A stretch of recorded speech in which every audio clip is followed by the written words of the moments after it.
Hola, hola, feliz domingo, muchas bendiciones. Ya segundo domingo del tiempo ordinario, un tiempo en el que pues no meditamos un misterio específico como lo hacíamos en Navidad o lo hacíamos en Pascua, sino que pues meditamos la profundidad y la generalidad, si se pudiera llamar de ese modo, del misterio de Cristo, las acciones que Cristo hace en cada uno de nosotros y cómo su misión se ha ido desarrollando. Con el bautismo que recordábamos justamente el domingo pasado, pues se nos introducía propiamente en lo que va a ser la vida pública del Señor.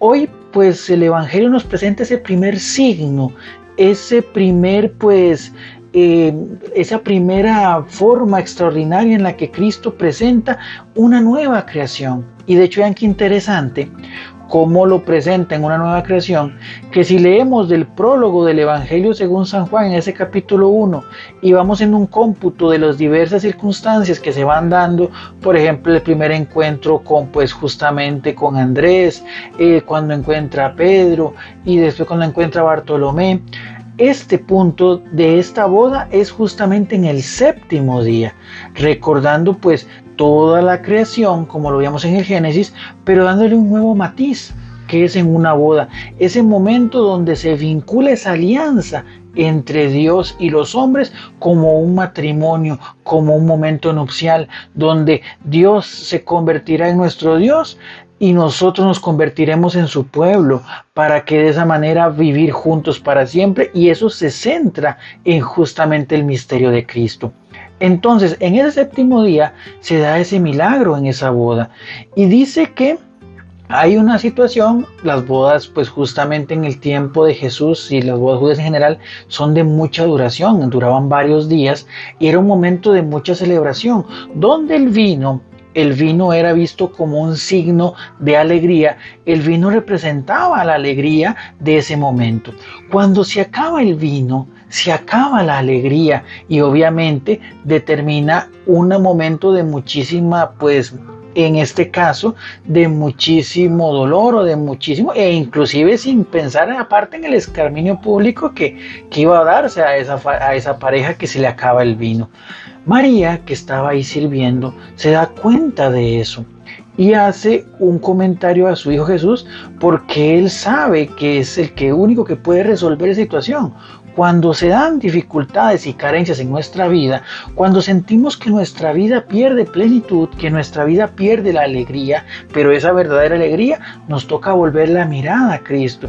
Y María, como intercesora y como madre, es la primera que nos muestra el ejemplo. Ahí se da una especie de diálogo que puede ser pues muy interesante, y sobre todo el término que usa Jesús para llamar a su madre, que es mujer. ¿Y qué tiene que todavía no ha llegado mi hora, mujer? ¿Eso en qué nos atañe a nosotros, mujer? María, como esa nueva Eva, esa primera mujer por la cual entró el pecado, pues María se convierte en esa nueva Eva, por la cual entra nuevamente la gracia, y pues Jesús, ese nuevo Adán, ese nuevo hombre del cual emanará una vida perfecta, una vida sana, una vida santa. Y sobre todo, vean qué interesante, un paralelismo que no podemos a veces pasar por lado.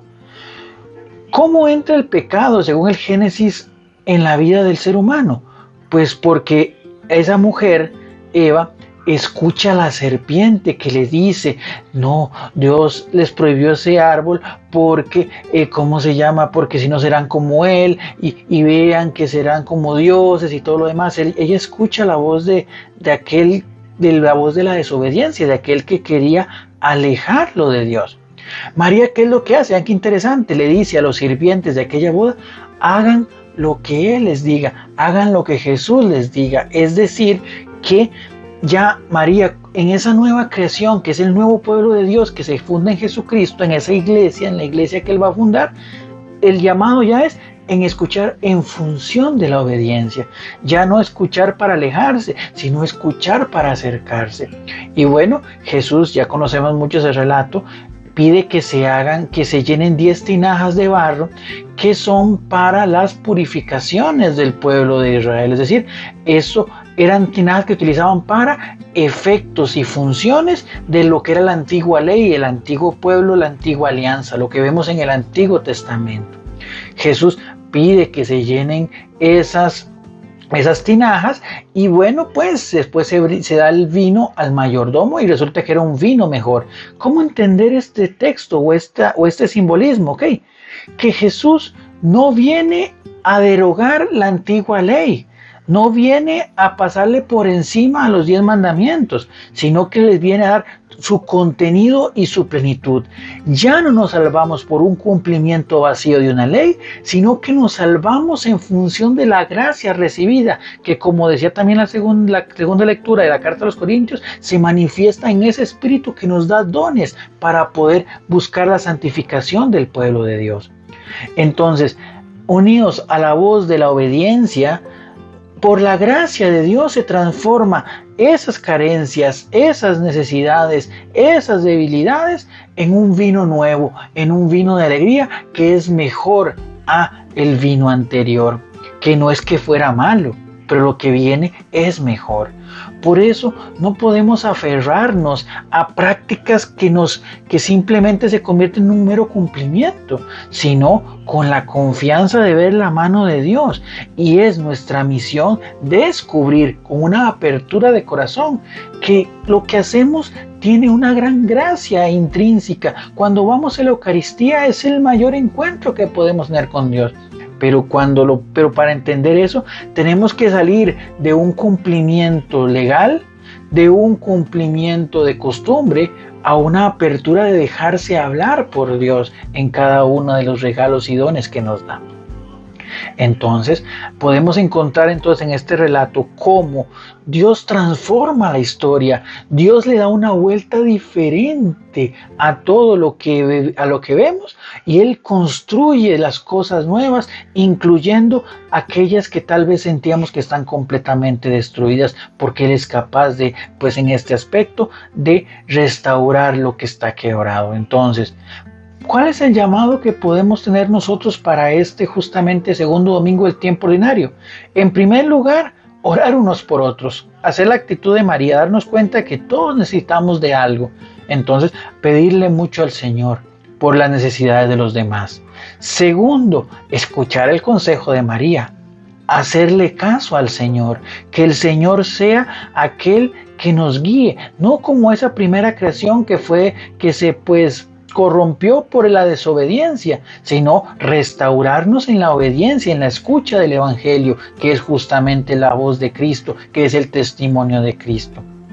Y en tercer lugar, encontrar en lo que la iglesia, en lo que Cristo nos da a través de su iglesia, pues lo verdaderamente sano que nos pueda purificar, y con nuestros talentos, con nuestros dones y nuestra disposición, llevar el Evangelio a aquellos que lo necesitan, para que la alegría verdadera, la alegría representada en ese vino que vemos en estas bodas de Caná, se mantenga siempre.